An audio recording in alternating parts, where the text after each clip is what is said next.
Hello good morning students. कैसे हैं आप? मेरे ख्याल से बहुत अच्छे होंगे। आज आपकी इकोनॉमिक्स की +1 की सेकंड क्लास है। कल हमने इकोनॉमिक्स के बारे में पढ़ा कि इकोनॉमिक्स क्या है। आज आपको सांख्यिकी के बारे में बताएंगे। आज का हमारा टॉपिक है सांख्यिकी क्या है और इसकी विशेषताएं क्या है।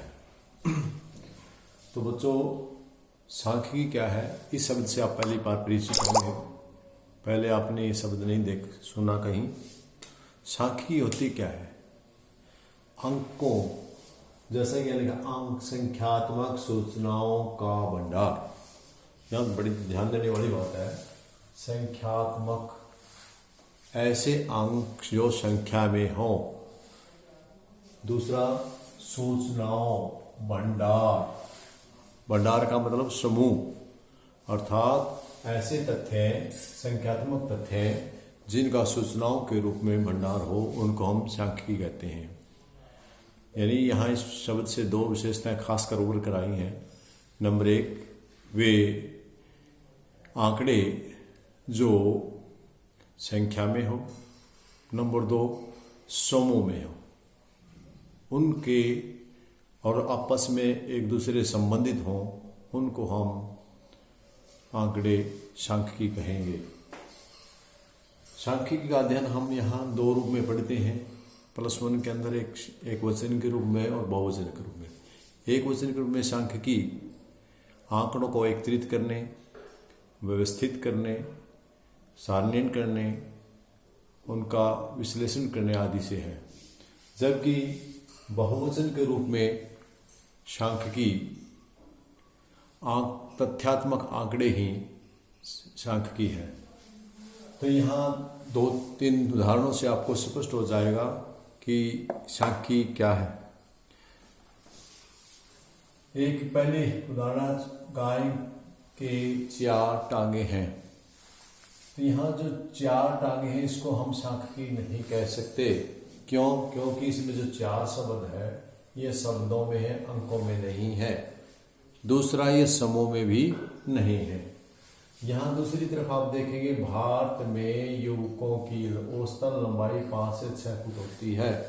यह किसी एक युवक की बात नहीं, पूरे भारतवर्ष में जितने भी युवक हैं, उन सब युवकों की लंबाई की बात की गई है। और यहाँ ये अंकों में भी है, तो इसलिए समूह में भी, अंकों में भी है, और सभी की लंबाई है, ये संबंधित भी है, तो इसको हम आंकड़ा कह सकते हैं। दूसरा उदाहरण, राम की जेब में 500 रुपए हैं।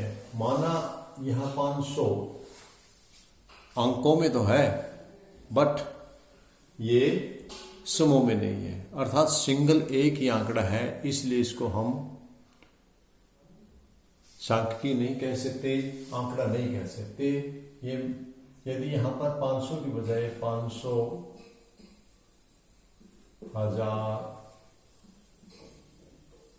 के और 100 के नोट है, तो हम इसको सांख्यिकी कह सकते हैं। ये आपस में संबंधित भी है, क्योंकि तीनों की तीनों मुद्रा है।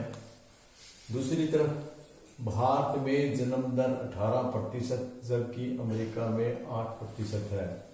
इसको हम आंकड़े कहेंगे, क्योंकि यहाँ दोनों ही जन्म दर से संबंधित है, दोनों संख्या में भी हैं और समूह है, तुलनात्मक है, दोनों एक दूसरे से संबंधित है, इसलिए इसको हम आंकड़े कहेंगे।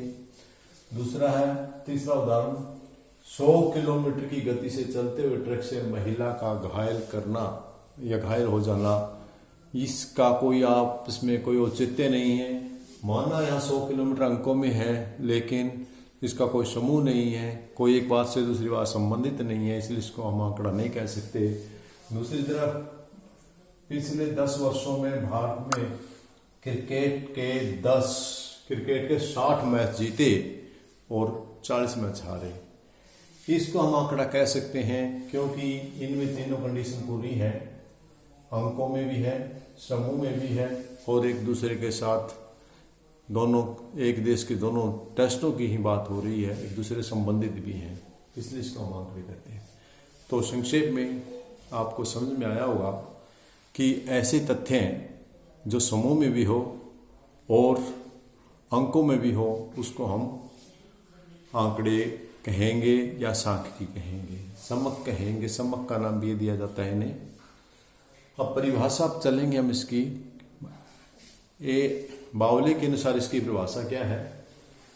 बावले ने ये परिभाषा दी है, आंकड़े अनुसंधान के किसी विभाग, कोई एक विशेष भाग ने किसी विभाग में अनुसंधान खोज करता, आंकड़ों का खोज करता किसी भी विभाग में तथ्यों के संख्यात्मक, तथ्यों के यहाँ फिर जोड़ दिया है, संख्यात्मक शब्द पर जोड़ दिया है, तथ्यों के संख्यात्मक रूप में ऐसे विवरण, यानी कोई एक आंकड़ा नहीं, बहुत सारे आंकड़े, उनका विवरण, जिन्हें एक दूसरे से संबंधित रूप में प्रकट किया गया हो, वे समक, आंकड़े या सांख्यिकी कहलाती है। अब मेरे ख्याल में आप बच्चों सभी को क्लियर होगा कि आंकड़े या सांख्यिकी क्या है, समक क्या है। हम जो आज अध्ययन कर रहे हैं वो बहुवचन के रूप में कर रहे हैं, और बहुवचन के रूप में संख्यात्मक तथ्यों का नाम ही समक है, सांख्यिकी है। सांख्यिकी एक वचन के रूप में परिभाषा हम अगले प्रश्न में पढ़ेंगे, लेकिन उससे पहले आज हम इनकी विशेषताएं जानने का प्रयास करेंगे, जो कि आपके इसी परिभाषा के अंदर भी आई है और ऊपर भी इसकी परिभाषा बताई गई है। देखिए, संख्यात्मक जो पहली विशेषता है इसकी वो है तथ्यों के समूह। तथ्यों के समूह, जो तथ्य वो समूह में है, कोई एक सिंगल आंकड़ा, जैसे मैं यहां लिख दूं 4, ये कोई आंकड़ा नहीं है। समूह में लिख दूं 4, 8, 12, 16, 20, 24 इत्यादि, तो इसको आप क्या कहेंगे? एक समूह हो गया आंकड़ों का, ये तथ्यों का समूह है। ये विशेषता होनी चाहिए। एक अच्छे सांख्यिकी वही है, अच्छे आंकड़े वही है, अच्छे समक वही है जिनमें ये समूह की विशेषता पाई जानी चाहिए। दूसरा, संख्या में व्यक्त, आंकड़े संख्या में व्यक्त होने चाहिए। ऐसा नहीं कि शब्दों में लिख दें आप 4, 8, 16, 20, इनको हम आंकड़े नहीं कह सकते। क्यों नहीं कह सकते? क्योंकि ये संख्या में नहीं है। तो संख्या, दूसरी विशेषता ये है कि इनकी तरह 4, 8, 12, 16, 20 इसी तरह से जो संख्या है वो अंकों में होनी चाहिए। तो दो शर्त होगी हमारे बच्चों। पहली शर्त है तथ्यों समूह में होनी चाहिए, दूसरी संख्या में होने चाहिए, और तीसरा एक दूसरे से संबंधित होने चाहिए। ये आंकड़े हैं, ये एक दूसरे से संबंधित होने चाहिए। किसी एक के आंकड़े का तुलनात्मक और समानता में अध्ययन करने के लिए सेम आंकड़े होने चाहिए, तभी वह एक असली सांख्यिकी कहलाएगी। उनमें आपसी संबंध होना चाहिए। जैसे ये हम बात करें छात्रों की संख्या या एक स्कूल के बच्चों की संख्या, तो वहाँ पर हम बच्चों की संख्या ही लेनी है, उसमें डूल डैश की संख्या या मेज की संख्या या पंखों की संख्या को शामिल नहीं करना है, क्योंकि उनका आपसी कोई लेन देन नहीं है। यदि हम कह दें कि 20 बच्चे, 10 डूल डैश के, 15 मेजें, 2 कुर्सियाँ, तो इनका कोई तालमेल नहीं है, इनको हम आंकड़े नहीं कह सकते, ये सांख्यिकी नहीं कहलाएगी, इनमें आपसी संबंध नहीं है। तीसरा पूर्व निश्चित उद्देश्य। एक सांख्यिकी के लिए पूर्व उद्देश्य निश्चित होना चाहिए कि हमें क्या करना है, किसके लिए आंकड़े लेने हैं। यदि हमें पशुओं से संबंधित आंकड़े चाहिए तो हमें पशुओं के आंकड़े लेने पड़ेंगे। यदि हमें मनुष्य के आंकड़े चाहिए, बच्चों के आंकड़े चाहिए, तो हमें स्कूल से लेने पड़ेंगे, गाँव से लेने पड़ेंगे। तो सबसे पहले हमारा उद्देश्य निश्चित होना चाहिए, हमने किस पर्पज के लिए, किस उद्देश्य के लिए आंकड़े लेने हैं। ये इसकी विशेषता है। अगली विशेषता, 5वीं विशेषता, अनेक कारणों से प्रभावित। जो आंकड़े हैं वो सिर्फ एक ही कारण से प्रभावित नहीं होते, अनेक कारणों से प्रभावित हो सकते हैं। जैसे कि फला स्कूल में बहुत कम बच्चे इस बार आए, तो उसका कोई एक कारण नहीं होता, आंकड़ों में अनेक कारण हो सकते हैं। बच्चों, पेरेंट्स स्कूल के प्रति रिजल्ट अच्छा ना हो, उसके प्रति भावना अच्छी ना हो, बच्चों का रुझान ना, पढ़ाई में रुझान ना हो, अध्यापकों अंकों का तबादला हो गया हो, इस प्रकार अनेक कारणों से प्रभावित होते हैं। अगला, अनेक कारणों से प्रभावित के बाद आपका शुद्धता और व्यवस्थित रूप। आंकड़ों की एक विशेषता होती है कि आंकड़े में शुद्ध होने चाहिए, तभी वे उपयोगी होंगे, और शुद्ध के साथ साथ वे व्यवस्थित भी होने चाहिए। आंकड़े हैं वे एक सिस्टमेटिक ढंग से जुड़े होने चाहिए, जैसे कि ये है 4, 6, 8, 19, 20 किसी विशेष क्रम में, ताकि तुलना में सहायक हो, तो विशेष अव्यवस्थित नहीं होने चाहिए। ये एक विशेषता है। तो सांख्यिकी आंकड़ों की एक विशेषता है कि वे आसान शुद्ध भी होने चाहिए और शुद्ध के होने के साथ साथ व्यवस्थित भी होने चाहिए। तो बच्चों, ये विशेषताएं थी।